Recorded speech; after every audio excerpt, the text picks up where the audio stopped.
Assalamualaikum warahmatullahi wabarakatuh. Bismillah, alhamdulillah. Bapak-bapak sekalian, sengaja kami ambilkan posisi di makam Mbah Jailani Tulangan Sidoarjo tepat pukul 23.45 waktu untuk sedikit merenung. Yang patut untuk kita jadikan renungan adalah tidak ada lain adalah Indonesia, negara kita ini. Negara kita ini memang unik dan menarik, aneh tapi nyata. Anehnya, negara yang berdampingan dengan umat antar agama namun bisa bersanding mesra. Ini saya katakan aneh karena tidak ada di negara seperti Indonesia. Aneh lagi, Indonesia ini adalah mayoritas umat Islam yang dimana yang namanya zikir, istighosah dan sejenisnya itu hampir tiap hari dapat kita dengarkan dan kita saksikan. Yang namanya istighosah, zikir dan sejenisnya itu dan di Indonesia itu tempatnya di mana-mana kita dengarkan, apalagi di Pulau Jawa. Sudah yang namanya zikir itu hampir tiap masjid. Yang saya katakan aneh, zikirnya banyak, istighosahnya rutin, tapi korupsinya juga banyak. Ini kan paradok, bertolak belakang. Zikirnya rajin, istighosahnya rutin, tapi koruptornya ada di mana-mana. Ini yang salahnya berada di mana ini? Kunci kelemahannya ada di mana? Wong zikirnya banyak, istighosahnya di mana-mana, tapi justru yang namanya koruptor dan sejenisnya itu sudah menjamur. Apalagi maaf-maaf di kalangan menengah ke atas. Seakan-akan kalau ndak koruptor ndak tren. Ini yang saya katakan paradok. Oleh karena dalam kesempatan yang baik ini patut untuk kita renungkan.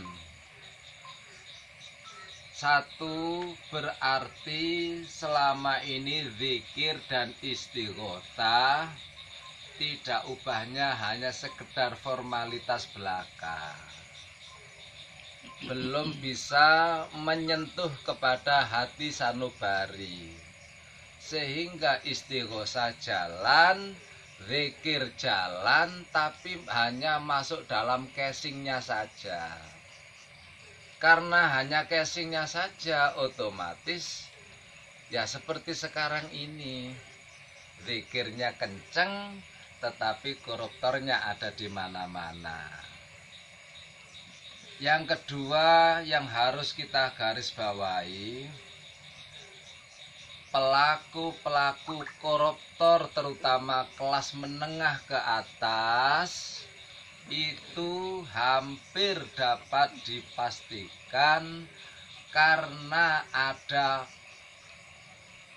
pendorongnya, karena ada seseorang yang memotivasi untuk berbuat itu.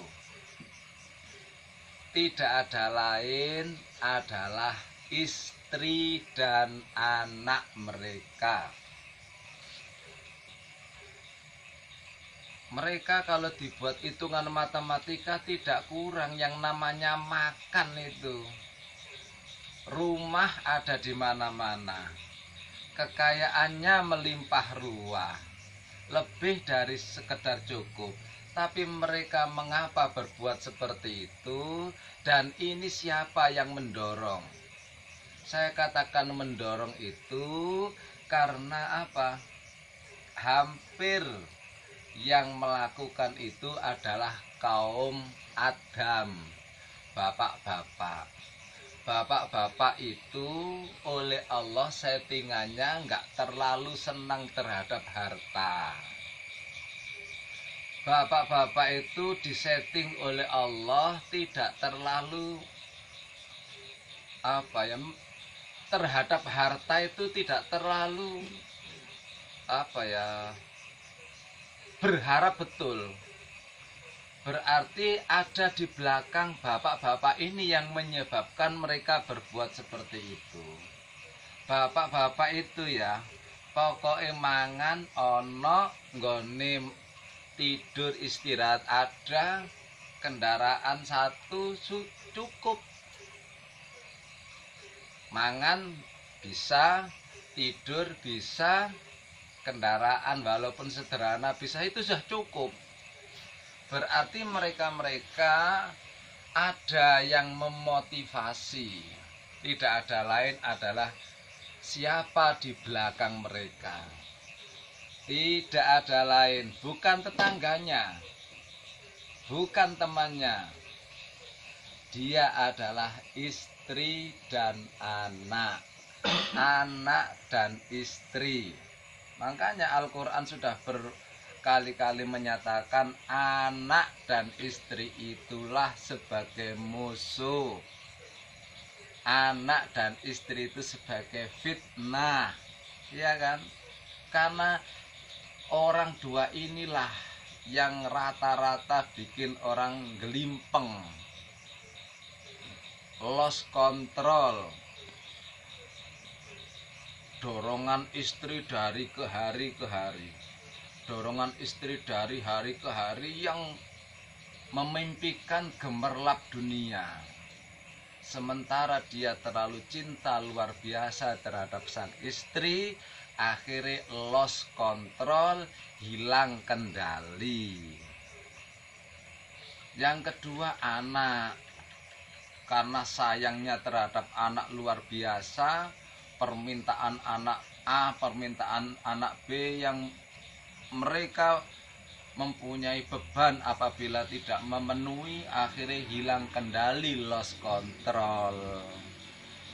Jadi anak istri inilah di belakang mereka yang menyebabkan mereka berbuat sesuatu yang tidak sewajarnya. Kalau kita mencontoh Nabi itu sudah mengintimidasi kepada sang istri-istrinya. Istri-istriku, kata Kanjeng Nabi, ini sebagai contoh saja. Satu, laki-laki yang paling sayang kepada istrinya adalah Rasulullah Muhammad Sallallahu Alaihi Wasallam. Manusia yang paling menyayangi, mencintai sang istri adalah baginda Rasul. Namun walaupun toh demikian, ketika sang istri itu minta di luar kewajaran, oleh Nabi langsung teken palu. Permintaan ente akan kukabulkan, setelah itu akan kuceraikan. Wa usarrih kunna sarahan jamila. Jadi Nabi Muhammad walaupun beliau itu amat sayang terhadap sang istri, namun bila permintaan di luar kewajaran oleh Allah, oleh Rasul, akan kupenuhi.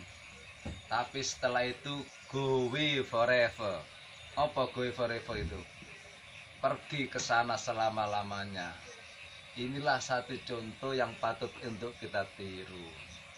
Karena sekali lagi, dua manusia inilah yang rata-rata manusia munting, hilang kendali, yaitu istri dan anak. Anak dan istri inilah yang menyebabkan mereka melakukan sesuatu yang kurang terpuji. Mudah-mudahan kita semuanya mampu untuk mengendalikan terutama manusia dua ini, anak dan istri. Mudah-mudahan kita semuanya sekali lagi diberikan kekuatan untuk mengendalikan musuh kita ini. Tidak ada lain, anak dan istri, istri dan anak. Terima kasih, mohon maaf. Assalamualaikum warahmatullahi wabarakatuh.